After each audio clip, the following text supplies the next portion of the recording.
ছেলেরা জীবন দিছে, দিছে না? এই সরকার সেই রক্তের উপর দাঁড়ায় আছে, অথচ এখন তারা সংস্কারের কথা আর বলে না।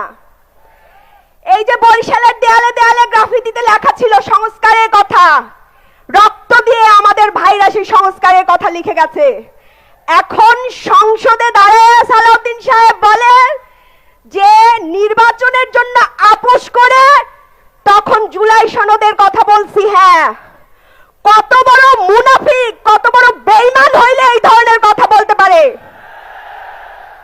যারা নির্বাচনের জন্য আপোষ করে সনদের হ্যাঁ বলছে, তারা কত বড় প্রতারক সেটা আমরা 90-এর গণঅভ্যুত্থানের পরেই দেখছি। এই 90-এর গণঅভ্যুত্থানে তারা ফেল করছে, তার পরিপ্রেক্ষিতে 1-11 আনছে। সেই 1-11-র পরে 15 বছরের ফ্যাসিবাদী শাসন উপহার দিছে। 15 বছর হাসিনা জুলুম অত্যাচার করে আমাদের ভাইদের জীবন কেড়ে নিয়েছে, তাদের নিজেদের নেতা কর্মীরাও জীবন দিয়েছে, কিন্তু সেই সব নিয়ে তাদের এখন আর মাথা ব্যথা নাই। কি নিয়ে মাথা ব্যথা? ক্ষমতা।